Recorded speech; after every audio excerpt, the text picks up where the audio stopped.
This is Sean Dosken for Otaku House and Mochi Bytes, and I'm out of character right now. I want to do a nice interview with someone who has graciously taken the time to talk about a new video game, Guardians of Middle-earth. It's a new game for the consoles coming out, and here we have... my name is Jason Olander, and I'm a senior designer with Monolith. Senior designer with Monolith. This guy is a big deal, and he came down from the top of Saruman's tower to talk to us, and we're really happy to have him here. And so tell us how long you've been working on this game and what it's all about. What kind of game is this? Everything. Well, we've been working on Guardians of Middle-earth for well over a year now, quite a while, with a pretty good-sized team at some points. Guardians of Middle-earth is really our chance to bring a brand new, fresh, competitive experience to consoles. It's a MOBA game. MOBA stands for Multiplayer Online Battle Arena, and it's become a very popular genre on the PC over the last few years. We ourselves are a big fan of that genre, and we love the competition and the teamwork that it brings to the gaming space.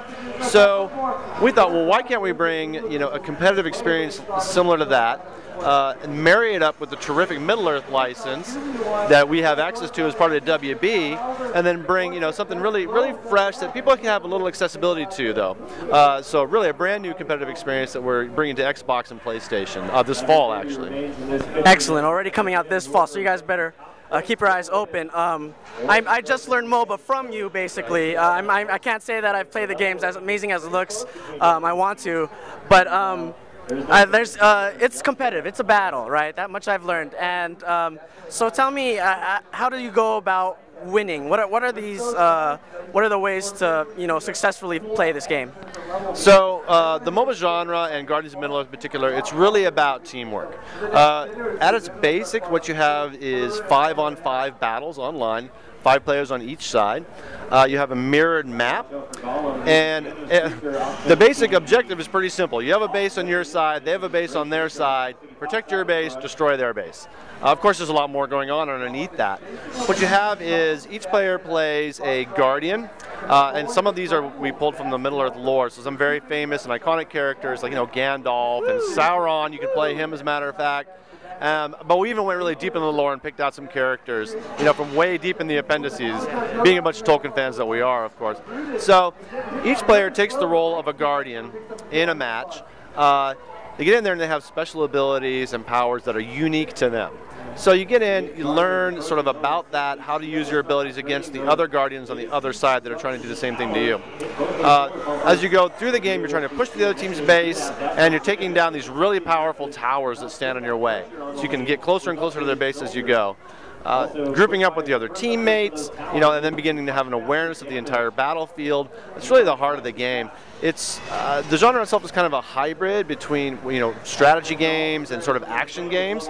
There's no resource management. It's really about managing your own character, but the strategy can be very, very deep in these kinds of games, and especially in ours. Excellent, excellent. So talking about I fangasm over seeing these characters and being able to control them. Talking about someone like a sorcerer like Gandalf or an elf like Legolas. What kind of special moves will we see them playing? And does it matter if you're like an elf versus a troll? I mean, is there you have a better match against someone else, or does it matter? Is it only leveling up that will really seal the deal? Well, everybody's very unique in the game, so they all have 4 basic abilities. And so, for instance, Gandalf has, one ability he pops that's a big shield, so it protects him from damage for a little while. But then he can turn around and have, another ability that uses his sword Glamdring to, strike a huge blow against a single foe. So what it comes down to is really learning about those particular abilities and the strengths of those characters, how they match up. it's kind of an asymmetrical gameplay.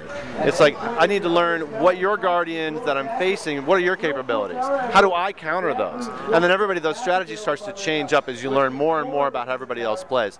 As far as the characters themselves, they're all balanced for gameplay, of course, but they're all very unique. So, you can have warriors that are great at going in, taking a lot of damage. You have other characters that are enchanters, so go ahead and can cast, some really powerful abilities, but are maybe a little more fragile. And so there's a huge variance within those characters. And in fact, in building the characters, using Middle-earth and using that lore was a great chance to sort of craft their abilities and their personas almost like you would imagine they would be. So Gollum's a great example, right? Oh, he looks great, yeah. Yeah, he's in the game. We have him here at Comic-Con. And his abilities center around, sneaking in, hitting a target hard and fast, and then running away. Or, just trying to throttle them down and keep them in place while his friends show up and then pummel them to the end.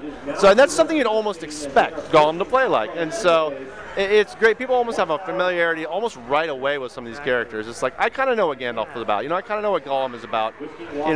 I know what, Hildefon's Took. Maybe I don't know that character particularly, but, he's laying down walls of fire, so you kind of get an idea of what they're about right away. I think that's great. I mean, I think that's one of the edges you have over other MOBA. We know these characters from heart already before we start, so when they act the way we expect them, I think everyone's like, heck yeah, that's the way Golem would fight. Like, damn it, I should have seen that coming, that sounds like such a sweet way to play. Yeah.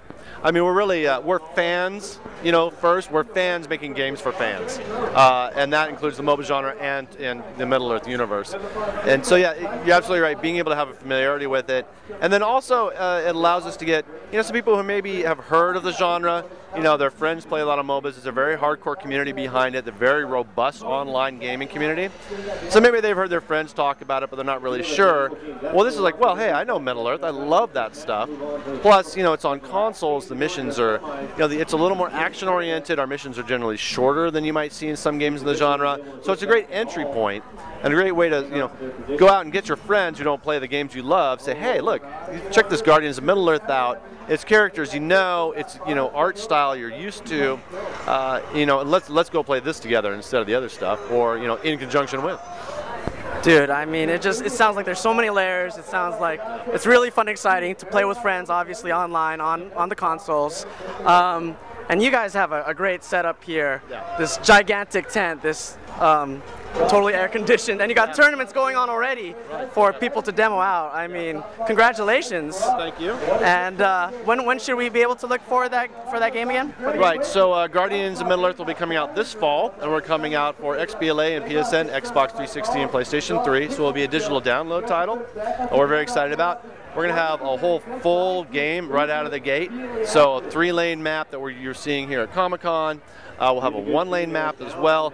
Over 20 Guardians will come out with the game. We've only shown 10 so far. We're going to be talking about more here in the future. And then even after we come out, we have a very robust schedule and plans for updating the game and adding more and exciting content, including Guardians that will lead up to the release of Hobbit: An Unexpected Journey here in December. Yes. Yeah, we do work with Peter Jackson and Weta, and we also work with Middle-earth Enterprises. So we'll have some exciting stuff even leading up to the movie that'll help tie in. Freak, yeah, that is exciting to hear. I can't wait for the movie. Can't wait to be able to play these characters as I'm, watching the movie. So, congratulations again. Make sure to check out for the digital download when this comes out. It's pretty much digital crack. You're gonna get addicted to this game. It is amazing looking. So keep your lookout for it. Thank you again. All right, thank you.